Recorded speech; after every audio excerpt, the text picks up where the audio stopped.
to the Real Estate Scripts Podcast, the show that helps you know what to say when you're talking to buyers and sellers so that you can close more deals and earn more money. I'm Darren Tunstall, a real estate professional, coach, and #1 best-selling author. Let's get into this.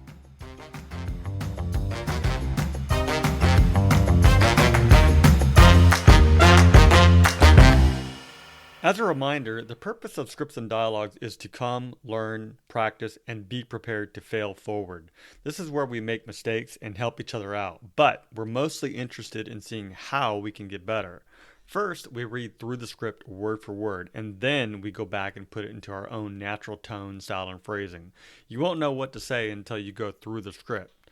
So, with that said, many people will say, that's not how I sound, and I totally get it. That's not how you sound. But that is the reason why we practice every day, so that the script becomes you and in your own voice. So, read it word for word first, then go back and put it into your own natural tone, style, and phrasing, and I think it'll work out. All right, let's jump into this one. So, yeah, I was talking to Debbie and Kevin. This is under sellers and offers and negotiations, seller offers and negotiations. We're reviewing the comparative market analysis, or the CMA, by the buyer's agent. So to set the stage, you are the listing agent and you are representing the home seller. An offer was made on the property for less than the listed price. You will contact the buyer's agent to discuss the offer. The only requirements are you have to have a residential listing agreement in place. The home is active on the multiple listing service, or the MLS, and you received an offer on the home listed for sale. So the intention is to learn more about why the offer was presented at a price lower than asking and how the agent and their buyer arrived at that price. So you're the listing agent. I'll be the buyer's agent. This is a agent-to-agent conversation, is the way it is. Okay. Hi there. My name's Emily. I'm from Keller Williams. How are you doing today? I'm doing well, Emily. How are you? Okay. Is this Darren with Premier Realty Associates? This is. Hi, Darren. I'm calling because I received your offer on my listing from your buyer on the home listed at 123 Main Street.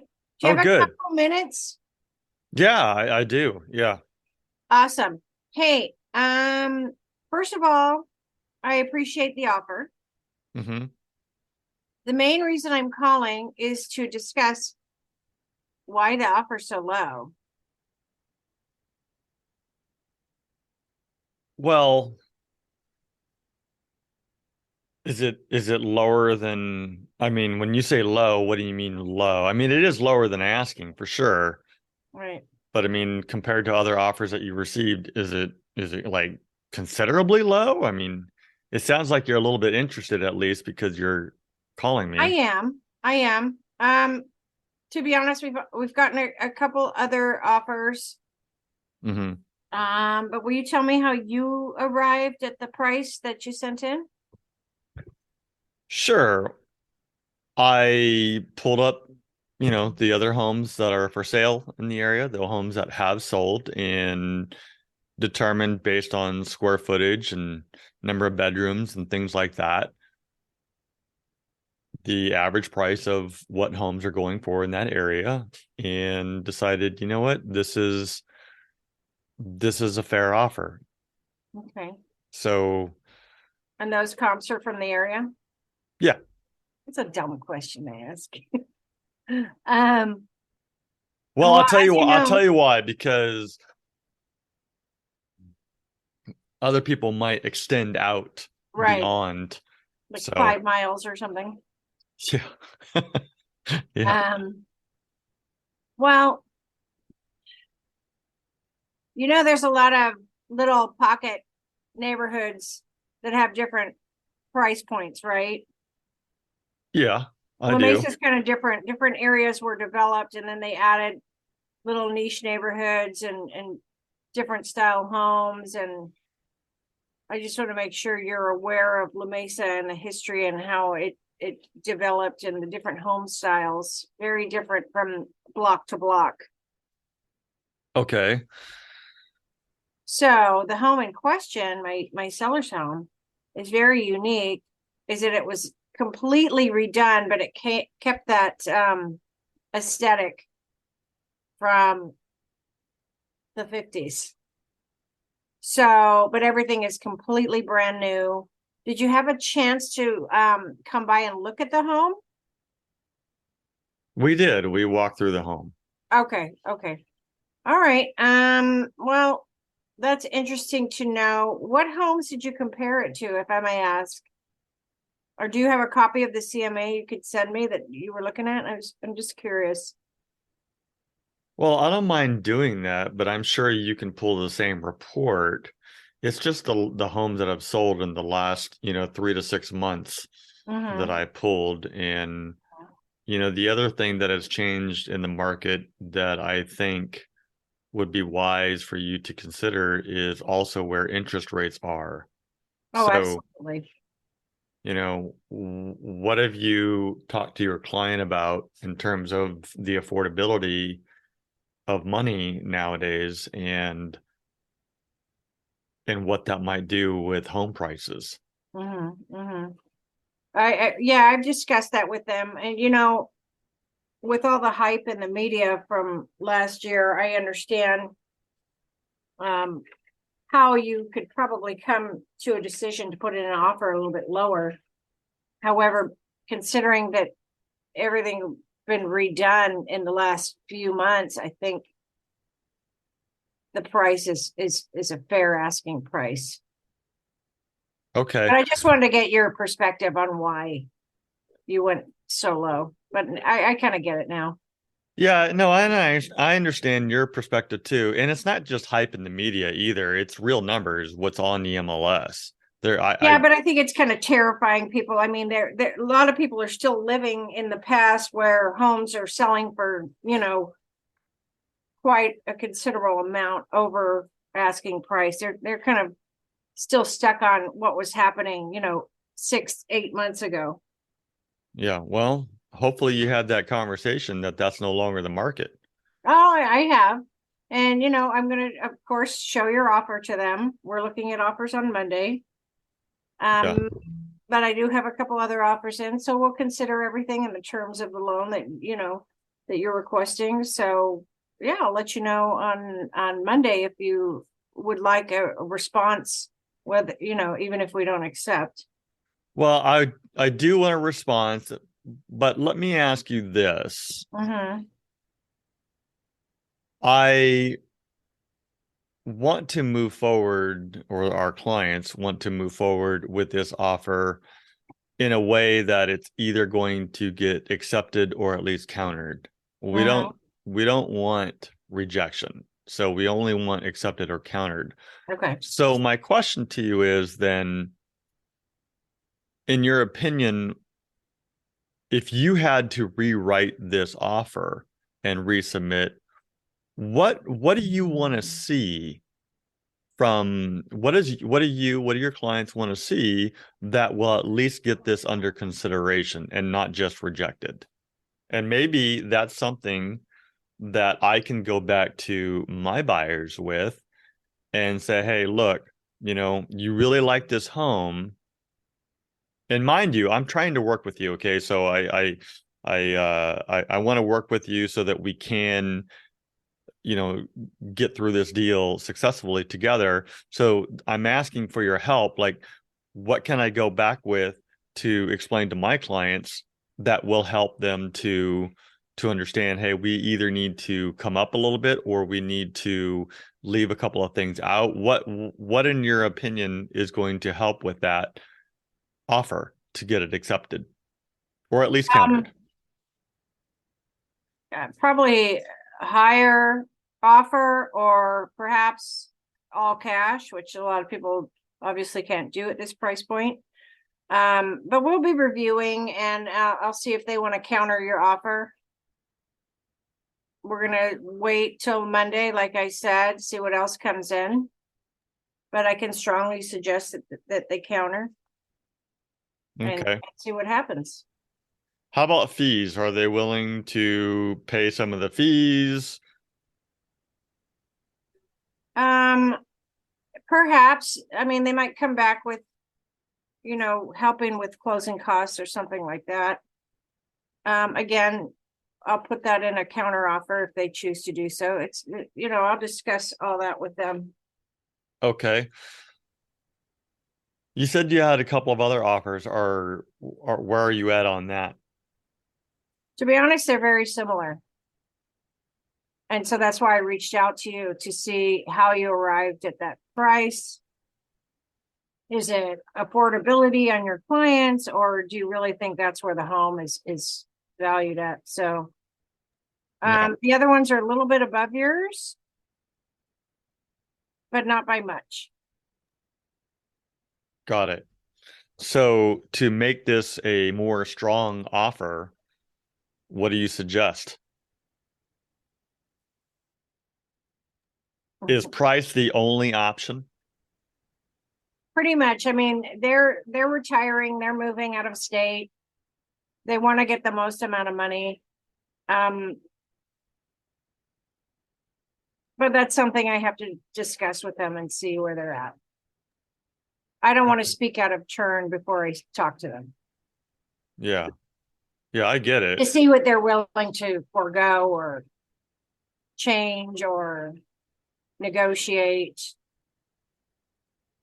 Mm-hmm. Mm-hmm. Are they moving out of state? Yes, that's what I said. They're moving to Utah.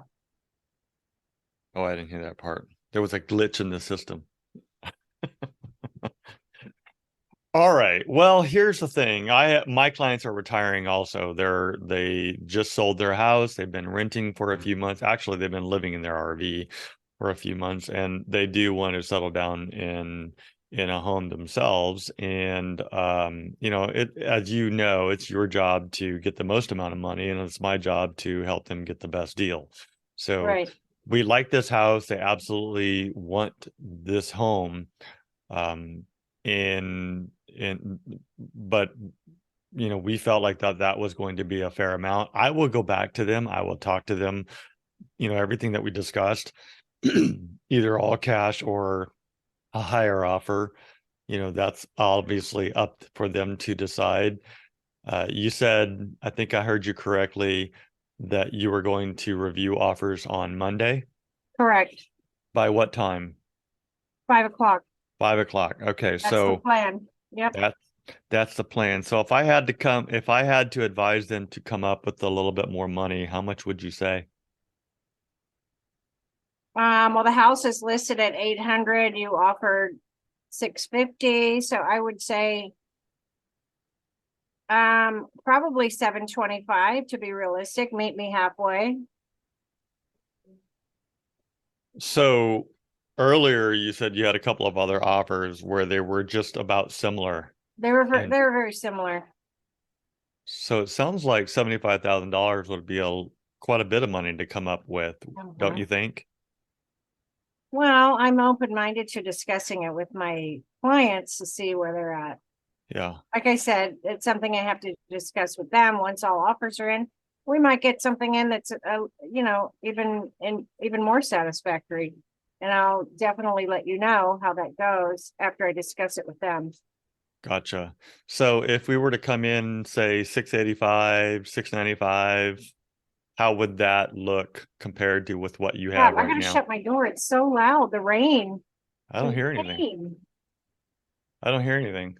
It's so loud. I Is can't it? barely hear you. And I don't even have rain. Oh my God, it's like hailing or something over here. Really? Anyways, well, as I previously mentioned, that's something I'd have to discuss with them. If your buyers are willing to come in a little bit higher, go ahead and submit that offer and we'll discuss that as well. We'll Yeah. review that. Yeah. I'm not going to speak for them and tell them, where you should come in at. I'm telling you, it's offered at 800. You put in at 650. That's considerably lower. So you tell me, how bad do your buyers want the house? I mean, we're looking for a certain amount. Yeah, we're willing to come down a little bit, but not, $150,000. Right. Right. Yeah. I'm just thinking in my mind, like if we are 650 and there's other offers coming in around the same amount, and Mhm. I understand mine ours might be the lowest. Obviously, other people are seeing what I'm seeing Yep, and I agree. advising similarly. So, in this type of a market, I don't necessarily want my clients to overpay either. Of course not. And I understand that your clients, they set the price at a certain amount. I get it, I understand that. So I think let me do this. I'll go back to our clients and I'll discuss with them exactly what we discussed, Mhm. and we'll come up with a game plan. I will most likely call you back to let That's you great. know what's Hmm. happening, and we'll go from there. So, Perfect. but now I have a good feel of exactly what it is that you're looking for. Hmm. To be quite honest, I should have probably called you before we even submitted that first offer. That's okay. We have a couple days, so that's all right. Okay, I cool. mean, open dialogue is always, the best way to get to a great partnership, right? That's right. That's right. So, all right. Well, And to be I'll honest, the other agents have not called me, the other ones that submitted offers that, like I said, they're a little above yours, but still quite lower than what the asking price is. And they haven't reached out to me. And that's also something I will share with my sellers, that you're okay. willing to work with them. So that's awesome. Very good. All right. Well, that sounds good, Emily. So give me a few moments to have that conversation. It may be today, maybe not be today. Is this a good number to text to also? Oh yeah, Okay. absolutely. I'll Yeah, shoot you a text before I give you a call and let you know what's gonna be coming or not. Okay? perfect. All right. So we'll talk to you soon. Have a great day. Thanks, Jaron. Bye. Bye. All right. So very real conversation, I think, you know? Yeah, that's kind of like the conversation I had when I put an offer on this place. It was priced too high, especially Yeah. for what it is.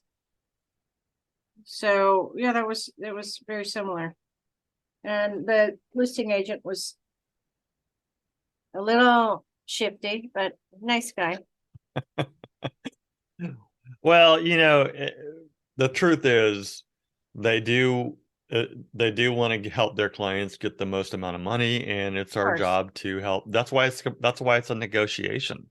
Right. So otherwise, I think you handled it right, and I and didn't want to say too much because it's not my decision to make.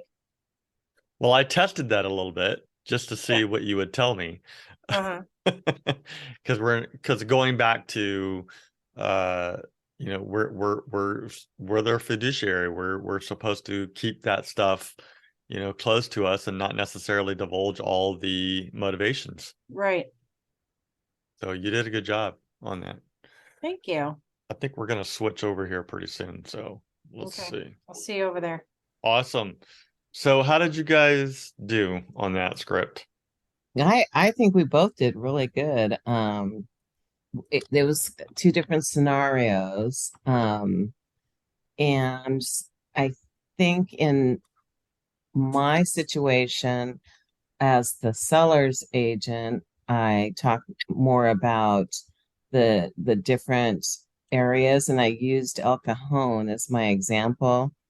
Like the Section 8 housing on one side of Second Street and the $1 million homes, you know, across Second Street and then Rancho San Diego. So I used like a half a million, 700,000, and then a million. And so I used more of making sure that that agent who um, the people were from out of state and the agent was by the beach, was very unfamiliar with the area, and they had viewed the home at dusk. So they didn't get a chance to check out the neighborhood.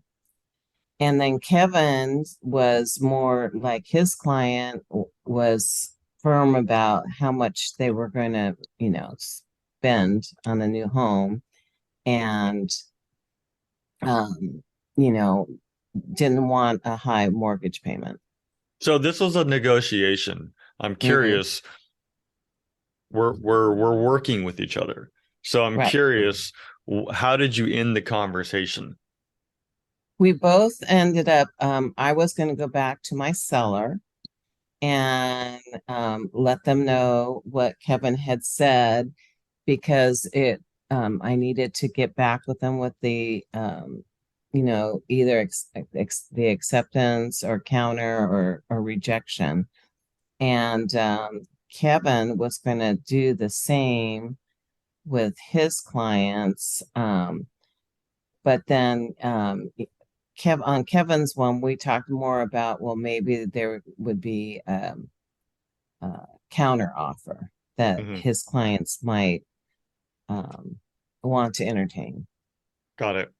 Yeah, and that's how Emily and I ended the conversation. Really, at the end of the day, all we can do is have a conversation between two agents, two fiduciaries, one, right? One representing the buyer, one representing the seller. We have this conversation to communicate, to bring clarity to the conversation so that we can go back and have a conversation with our clients. And depending on what we discovered in our conversations and how each feel, then we can determine how we're going to go forward or not. Right. And at the end of the day, really the buyer's agent, if you're making an offer, the buyer's agent should be calling the listing agent and saying, "Hey, look, we're going to place an offer. We are going to, we want this to either be accepted or countered. We don't want rejection. We're doing this to either get accepted or countered. What can we do to structure this offer in such a way that either one of those cases happen?" And they Hmm. can, and you just sit back and listen. And Right. never should they divulge the motivation of what each other's reasons are for buying or selling the home. So, anyways, anything else to add to that? Mm, no. I do have a question. For the for the question, how did your buyers decide the amount?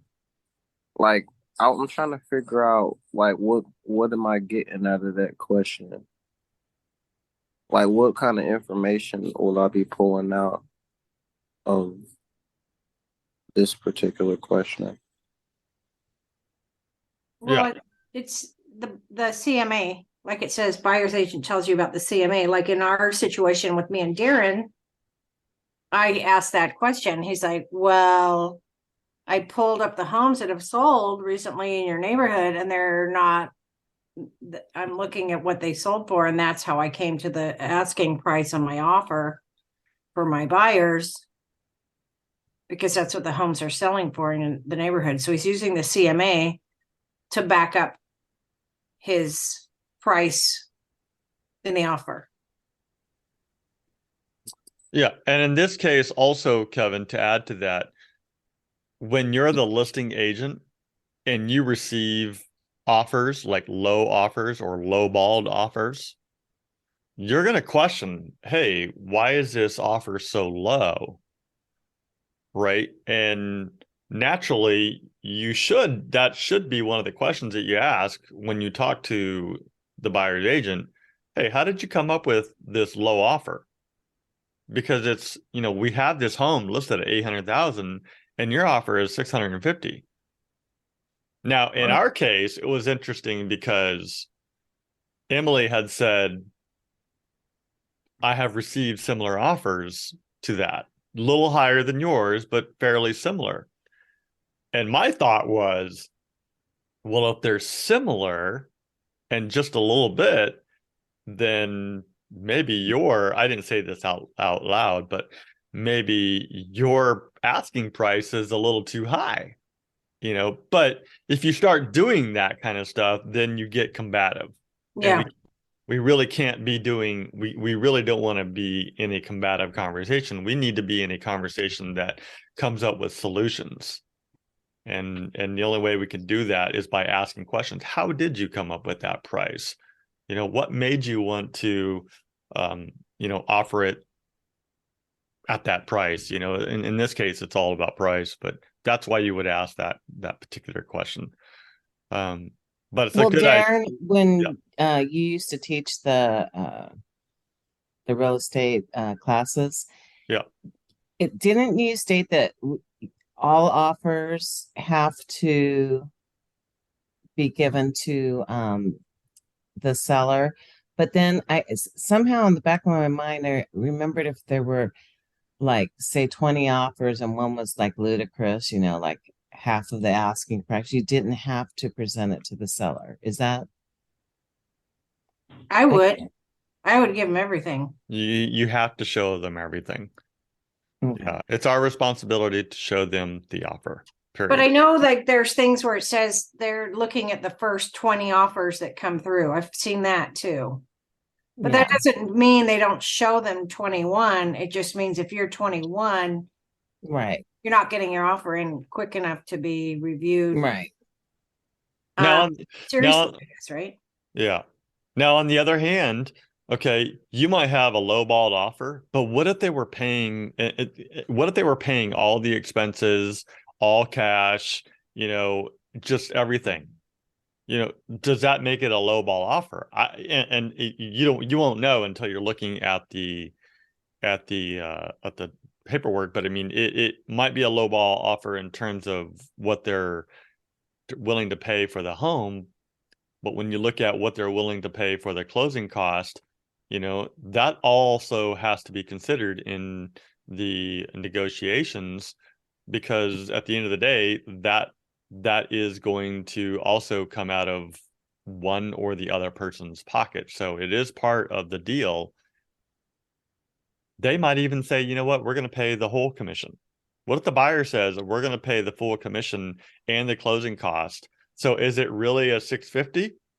It might not. It might go into the 700 still, because they were willing to pay the. So it's how an offer is structured. That's why we have to read it and we have to look at it and say, okay, well, this is definitely low, but here's what they're willing to do, and that might make it stronger than somebody's that's higher, because they were maybe saying, well, we're just going to do this, but you guys got to pay everything. Mm-hmm.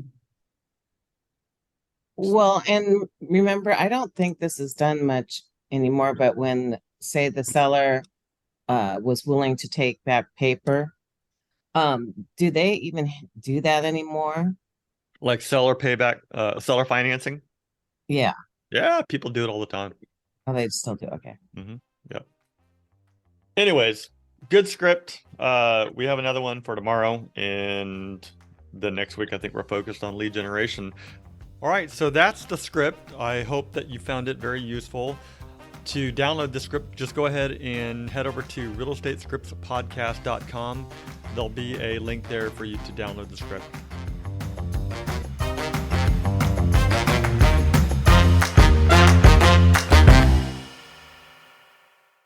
This podcast is for the purpose of education only, and it does not make any guarantees. We suggest you seek out the help of your broker, coach, or mentor for specific situations. Brought to you by Darren Tunstall at Repros, California DRE number 018534445.